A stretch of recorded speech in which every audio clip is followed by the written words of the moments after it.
something happens to a man. Quietly, somewhere along the way.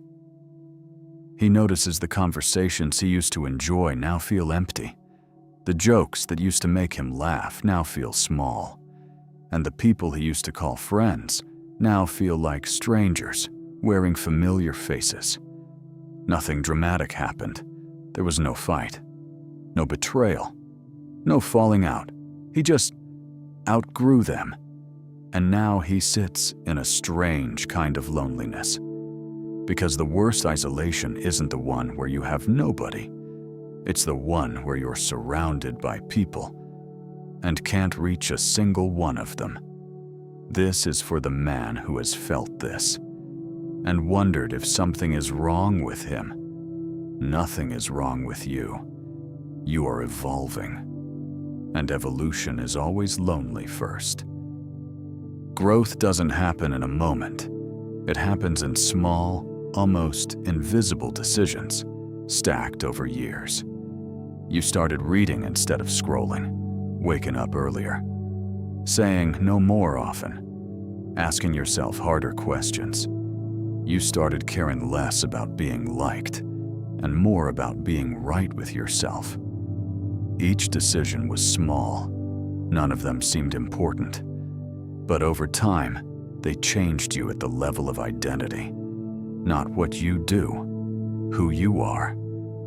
And while you were changing, the people around you stayed exactly the same. This isn't their fault. They had their own lives, their own routines, their own comforts.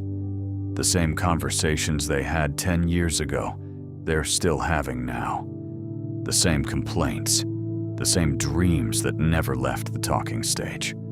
The same circle, the same things, on the same nights of the week. You used to be one of them. You used to fit perfectly. The shape of you matched the shape of the group.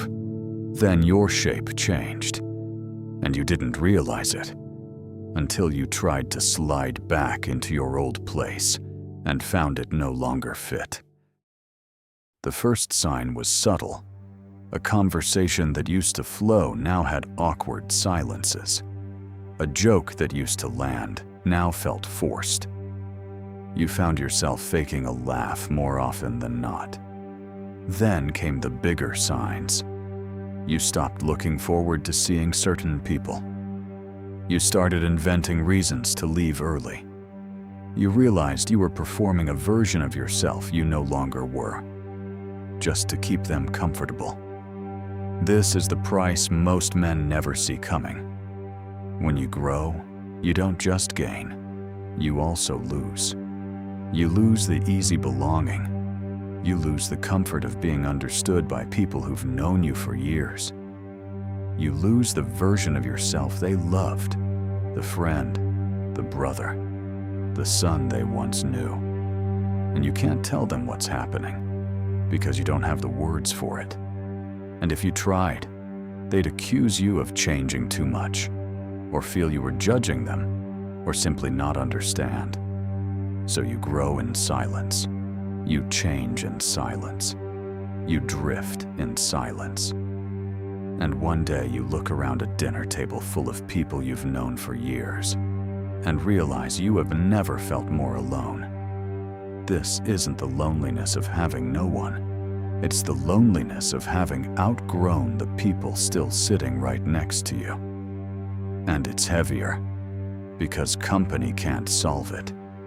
The very company that used to fill you now empties you. There's a phase every growing man enters that almost no one talks about. It's the in-between, the space after you've left who you were, but before you've arrived at who you're becoming. In the in-between, the old people no longer fit you, and the new ones, the ones who will fit the new you, haven't entered your life yet. You are alone in transit. And in this transit, your mind will lie to you. It'll tell you something is wrong with you, that you're arrogant for outgrowing your friends, that maybe you should shrink back, fit in again. return to the comfortable. Many men do exactly that. They feel the discomfort of growth and they retreat back to the smaller version of themselves. Because at least there, they aren't alone. But there is no return. Once you've seen what you've seen, once you've tasted who you're becoming, you cannot unknow it. You can pretend, you can perform, but it will eat you. The man who shrinks himself back to fit his old life has chosen comfort over truth, and every day he stays small. A small piece of him dies. But the man who keeps walking, even alone, even unsure, through the in-between, eventually finds something on the other side. He finds himself, not the version he showed the world, the actual self, the self that needs no witness, no permission, the self that can stand alone, without asking what anyone thinks. This is the only foundation a man can build a real life on. Anything built on the approval of his old circle collapses the moment that approval is pulled away. Anything built on his own quiet certainty survives everything. Here's the part nobody tells you. The loneliness does not last forever. When a man finally settles into who he's becoming, when he stops apologizing for it, stops trying to drag his old life forward with him, something strange happens. New people begin to appear, not because you went looking. You didn't. You were too busy becoming. They appeared because the new version of you was finally visible, recognizable, the kind of man other growing men can sense from across a room. These new people are different. The conversations aren't small. They don't orbit weekends and complaints and tired stories. They orbit what you're building, what you're reading, what you're seeing in the world that no one else seems to see. And these new connections feel different, lighter, sharper. No performance, no effort to seem normal, no shrinking, no pretending. You meet each other at the level you've both grown to, and you build from there. You'll have fewer friends than before, but you'll have the right ones. And the right ones, even one or two, are worth more than 100 who need you to be smaller than you are. If you're sitting in the in-between right now, in the loneliness of having outgrown the people you grew up with, listen carefully. You are not broken. You are not arrogant. You are not lost. You are simply ahead of the room you used to belong in. And being ahead always feels lonely first. The view only changes when the others catch up, or when you find a new room. But you can't wait to be invited into that new room.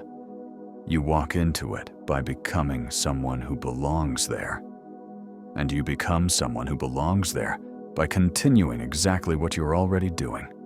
Reading, choosing, refusing, building, becoming. The day you outgrow your old life is not a tragedy. It is a graduation. It's the moment your old life finishes raising you. And from here on, you raise yourself. Yourself. This is OBSCURA. Clarity through darkness.